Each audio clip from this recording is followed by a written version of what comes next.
말씀을 읽고 이 말씀을 묵상하도록 하죠. 여러분 이거 다 가져오셨죠? 네.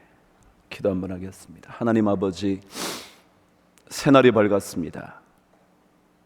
이 새날 처음을 주님과 함께 열게 하여 주셔서 감사합니다.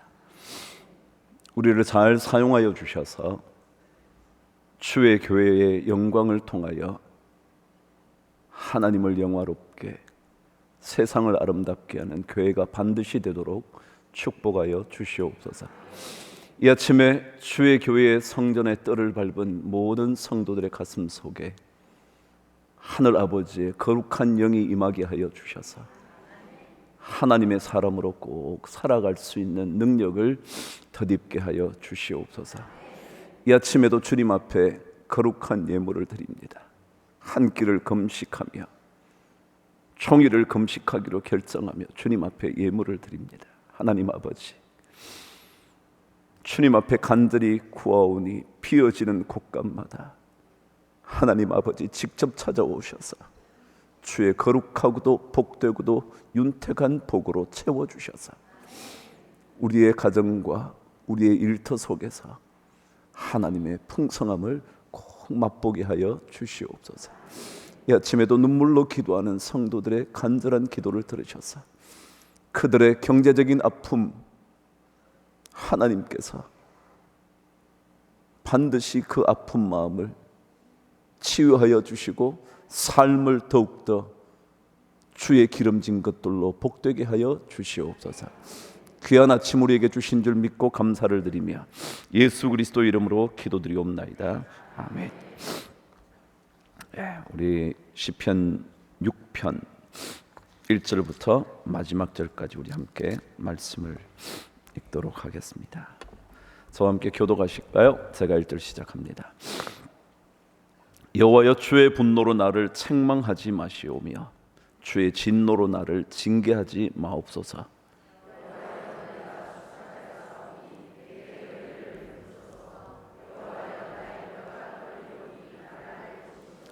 나의 영혼도 매우 떨리나이다. 여호와여, 어느 때까지니까?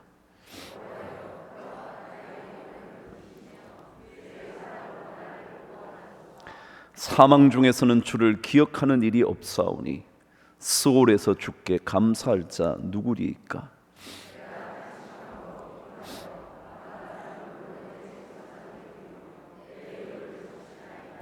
내 눈이 근심으로 말미암아 쇠하며 내 모든 대적으로 말미암아 어두워졌나이다.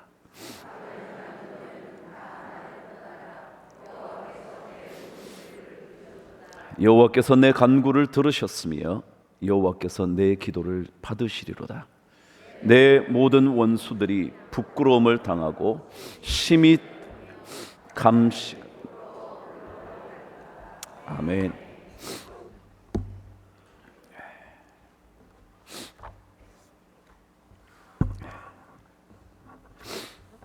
어제 제 친구 목사가 글 하나를 보냈더라고요.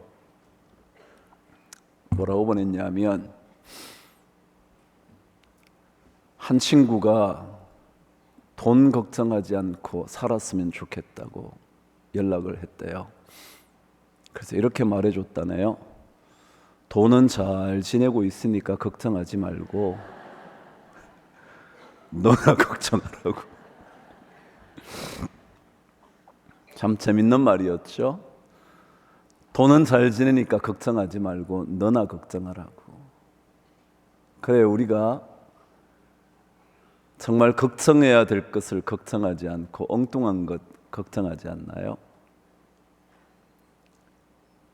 돈 걱정하느라고 인생을 허비하지는 않나요? 나 걱정해야 되는데.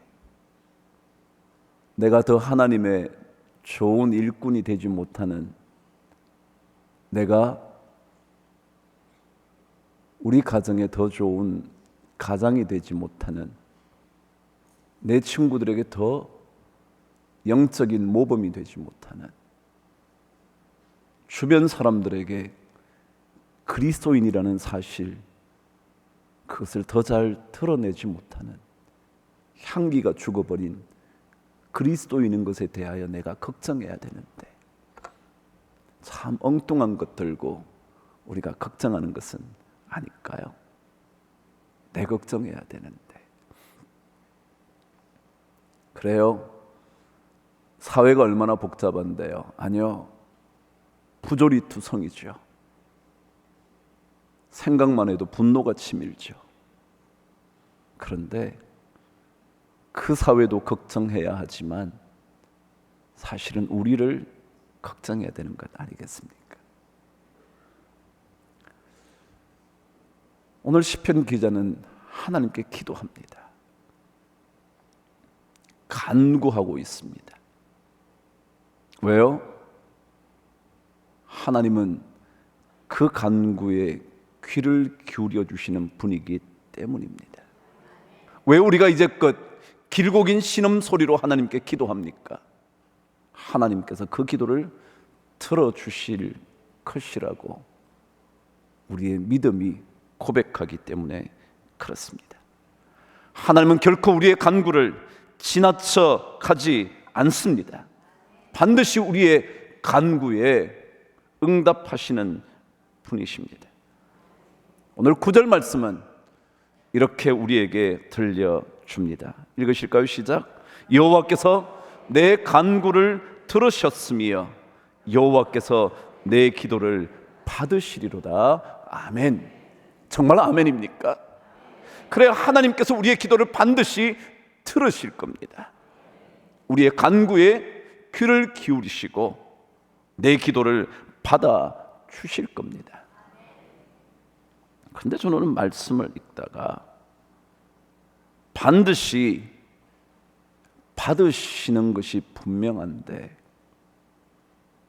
우리의 기도를 들으시고 우리의 간구를 받으신다고 말씀하셨는데 그 앞의 내용들을 우리는 잊어버린 채, 아니 놓쳐버린 채 이 고백에만 집중하는 것은 아닐까. 다시 말하면 하나님께서 우리의 기도를 들으시고 우리의 간구를 받으시는데 그 앞에 있는 이야기는 다 빼놓고, 그래 우리 기도 받으시지, 우리 간구를 받으시지, 우리의 기도에 응답하시는 분이시지, 나는 그분 믿어 라고 말하고 있지는 않은가 생각이 드는 거예요.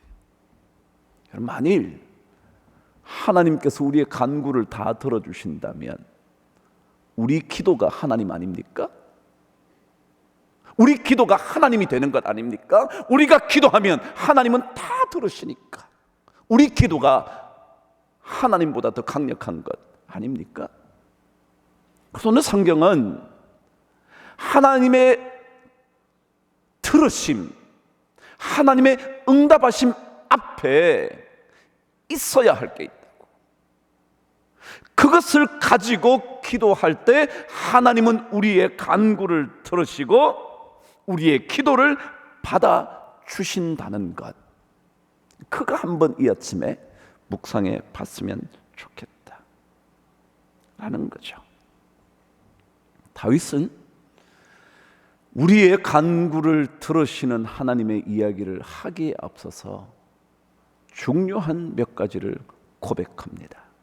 저와 함께 2절과 3절을 읽습니다. 시작. 여호와여, 내가 수척하였사오니 내게 은혜를 베푸소서.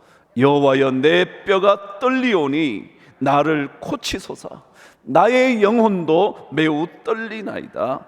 여호와여, 어느 때까지이니까. 제가 성경을 묵상하면 반복되는 단어에 집중할 때가 많습니다. 이유가 뭘까요? 늘 제가 말씀드리지만 반복은 중요해서요.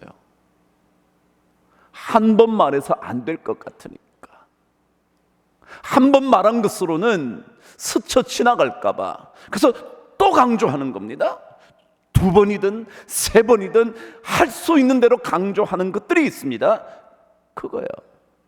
2절과 3절에 보면 중요한 단어가 반복되어 있습니다. 그게 바로 떨림이라는 것입니다. 그리스도인들이 하나님께 기도할 때 가져야 하는 마음은 하나님 앞에 떨 줄 아는 거예요.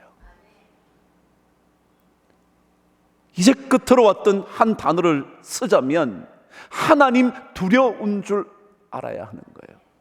그래서 그분 앞에 서면 떨려오는 겁니다. 그분 앞에 서면 내 가슴 깊은 곳에서부터 어쩔 줄 모르는 하나님 앞에 숨을 곳이 없다는 그 떨림이 있어야 합니다. 사람 앞에서 비굴하게 떨면서 하나님 앞에서는 떨지 않는 사람의 기도는 모르겠어요. 들으실까요? 오늘 다윗은 왜 시편 6편의 마지막으로 가서 하나님께서 우리의 기도를 들어주신다고, 우리의 간구를 받아주신다고 라고 말씀하면서 그 앞에 내 뼈가 떨리고 내 영혼까지 떨린다고 라는 고백을 했을까요? 하나님 앞에 떨며 서 있는 그 사람을 하나님은 고치시는 분이십니다.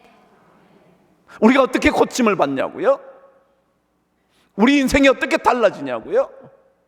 그것은 하나님 앞에 두려워 떠는 자들이요, 가슴 속에 통회하는 심령으로 가슴이 막 떨려오는 사람이야. 그래서 시편 34편 18절은 여러분이 잘 아시는 대로 이 말씀이었죠. 여호와는 마음이 상한 자를 가까이 하시고 충심으로 통회하는 자를 구원하신다. 누구를 건져주시냐, 누구를 고쳐주시냐, 누구를 새롭게 변화시켜 주시냐, 그러면 가슴 속에 떨려오는 그것을 주체할 수 없어서 통회하는 그 사람을 하나님은 건져주신다. 이사야 66장 2절은요 정확하게 이렇게 설명합니다. 나 여호와가 말하노라, 내 손이 이 모든 것을 치었으므로 그들이 생겼느니라. 무릇 마음이 가난하고 심령에 통회하며, 함께 읽으실까요? 시작. 내 말을 듣고 떠는 자, 그 사람은 내가 돌보려니와. 하나님은 누구를 돌보시냐 하면 하나님의 말씀을 듣고 떨 줄 아는 그 사람을 돌보아 주신다고.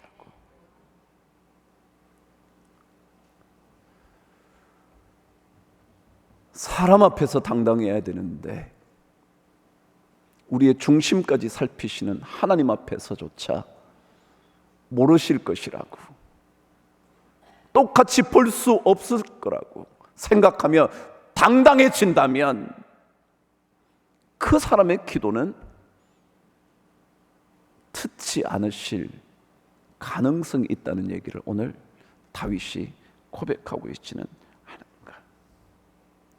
누구 말대로 하룻강아지 범 무서운 줄 모르면 큰 재앙을 만나지 건짐을 받지 않습니다.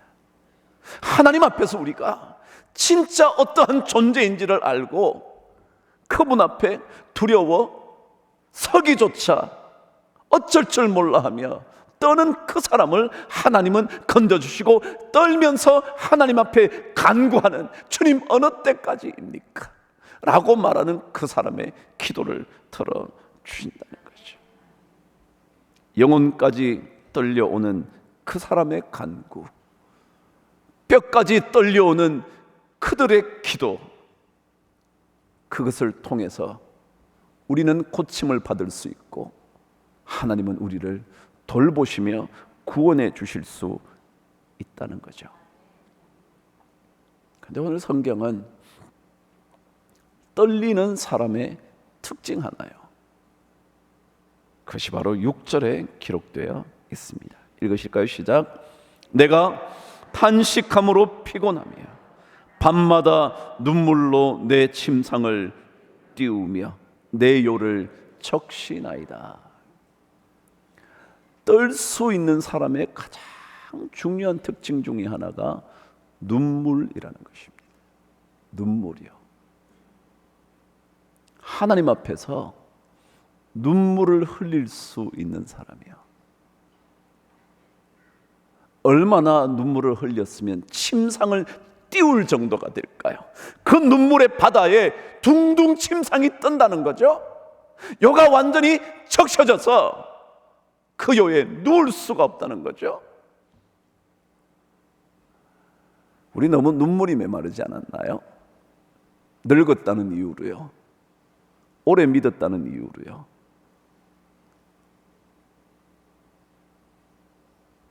너무 예수 잘 알았어요. 이만큼 살았어요.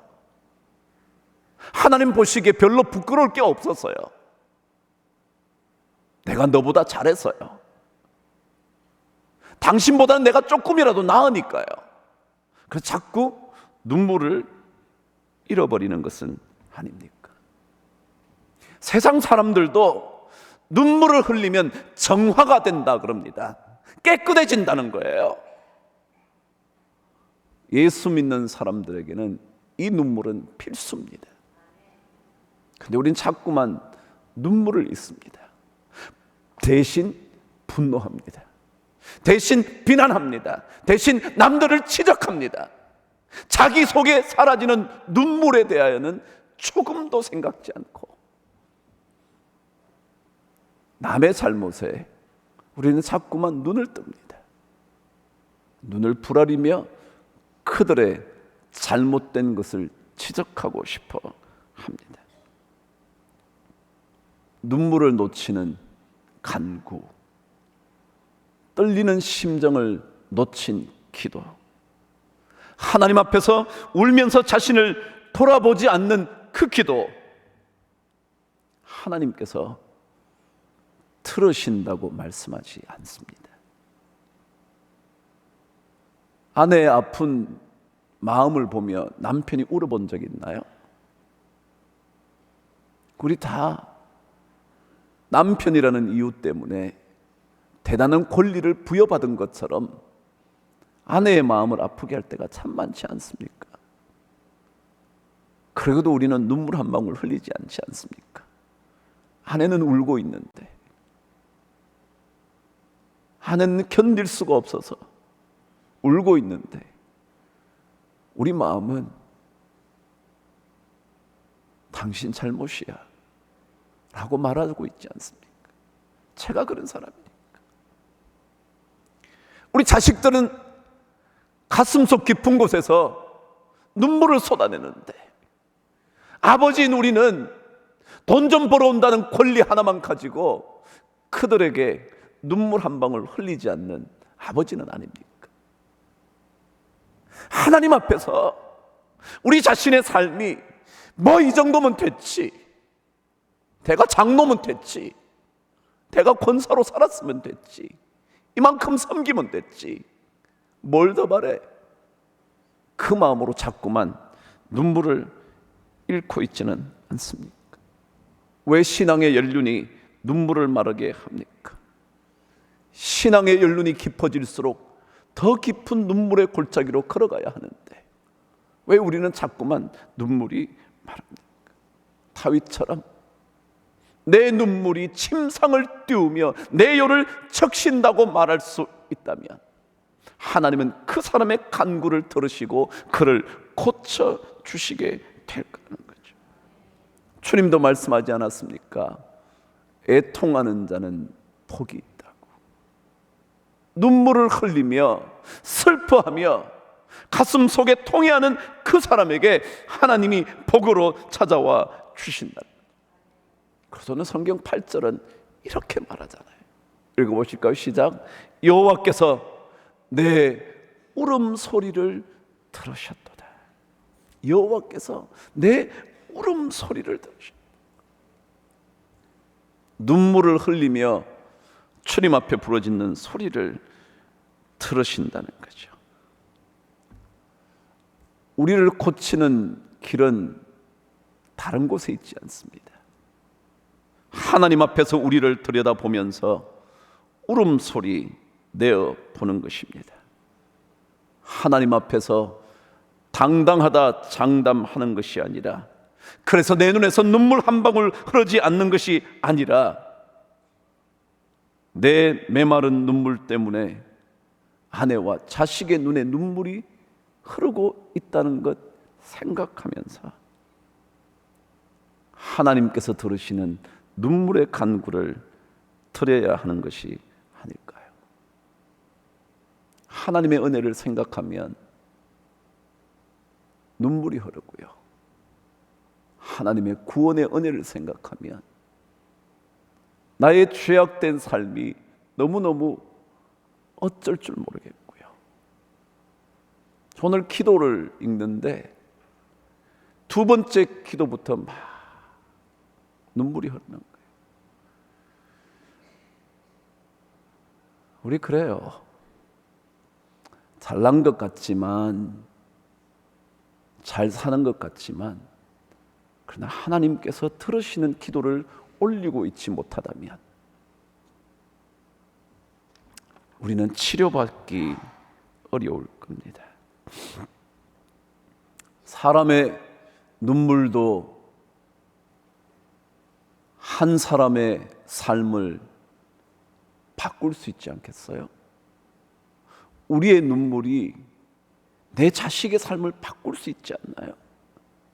아니, 진짜 어머니의 간절한 눈물의 기도가 자식의 인생을 전환시키는 것 아닌가요?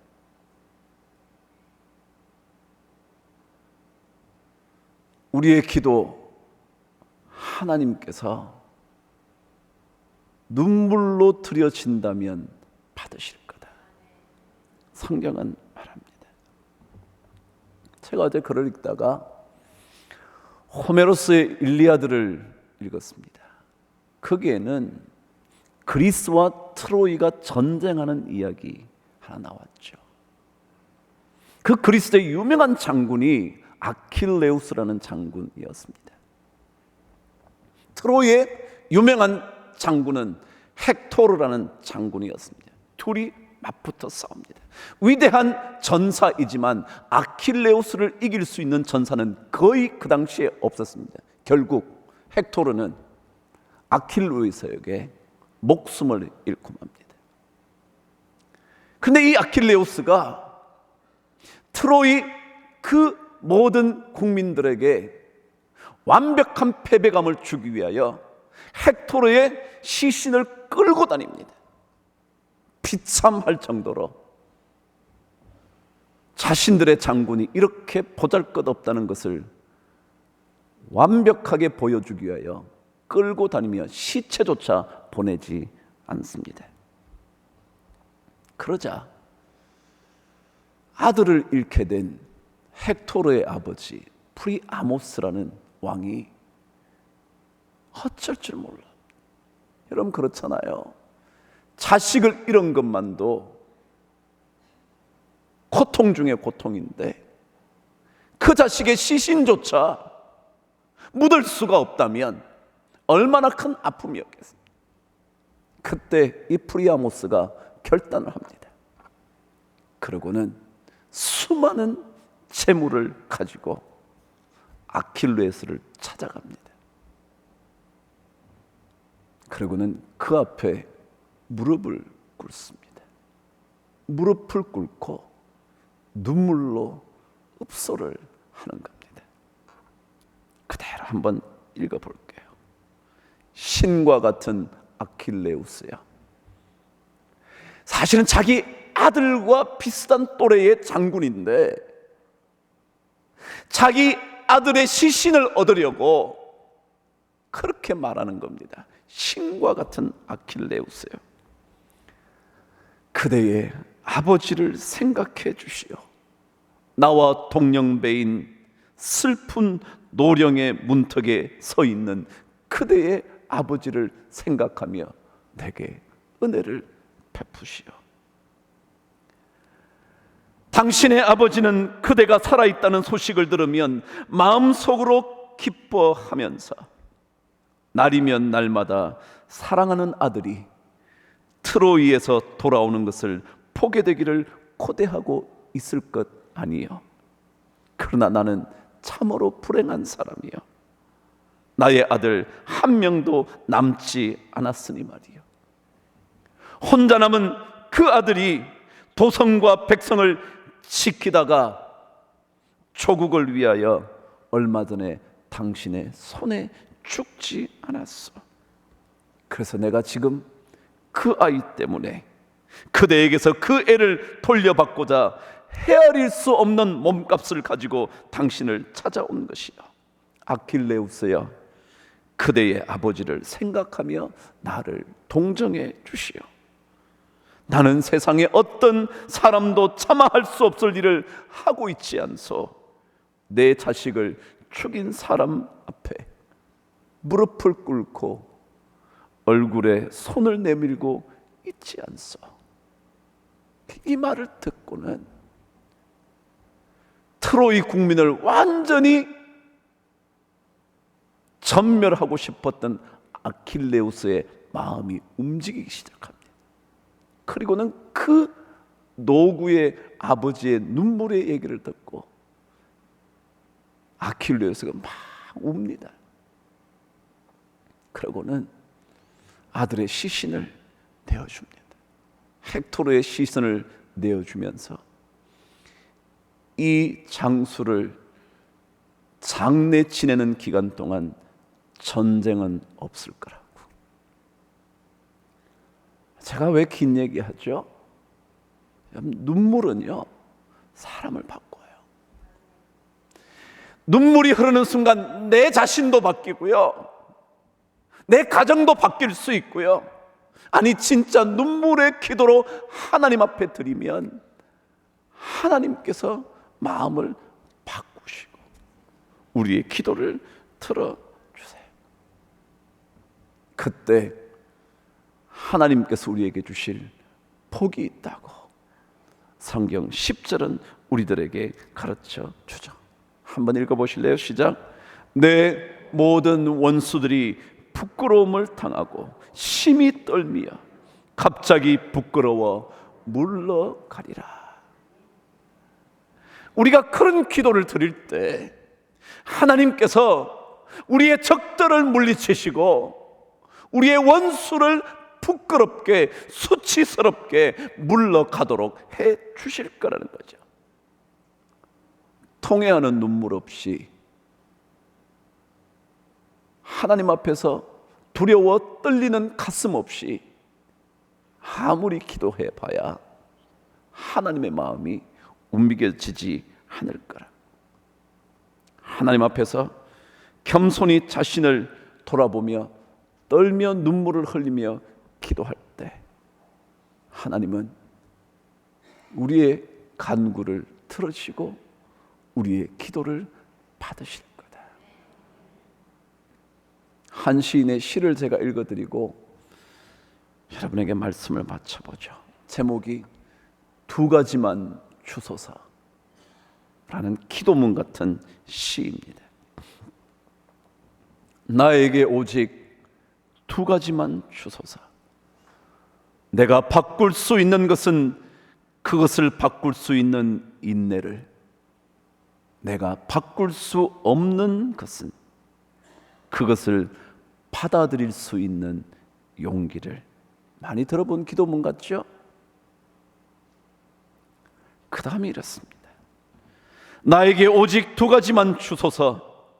나보다 약한 자 앞에서는 겸손할 수 있는 여유를, 나보다 강한 자 앞에서는 당당할 수 있는 깊이를. 오직 나에게 두 가지만 주소서. 가난하고 작아질수록 나눌 수 있는 능력을, 성취하고 커 나갈수록 책임을 다할 수 있는 관계를. 근데 그 시의 마지막 연이 이렇습니다. 나에게 오직 한 가지만 주소서. 좋을 때나 힘들 때나 삶의 뿌리박은 깨끗한 이 마음 하나만을, 깨끗한 이 마음 하나. 하나님이 어떤 마음을 원하시냐면 우리의 죄악을 들여다보며 깨끗해지는, 눈물을 흘림으로 죄악을 씻어내는 깨끗한 마음. 그때 하나님께서 원수와 적들을 부끄럽게 하시고 물러가게 하시는 은혜를 주실 거다. 우리를 가로막고 있는 모든 적들, 사람만이 아니라 환경만이 아니라 그 어떠한 것들도 하나님께서 물러가게 하실 수 있는 복을 주실 거다. 우리 2주간 동안 나를 좀 더 걱정해 보죠. 돈 걱정 너무 하지 마시고요. 저 자식이 왜 저래? 그러지 마시고요. 나를 한번 보자. 나를 들여다보면서 하나님 앞에서 두려워 떨며 통회하는 눈물로 기도 한번 드려보면 하나님께서 우리에게 복의 복을 더하시지 않을까. 우리가 기도하는 간절한 기도의 제목들이 진짜 응답되지 않을까. 하나님께서 그런 은혜를 우리 모든 성도들에게 2주간의 기도를 통하여 주시게 되기를 주의 이름으로 축복합니다.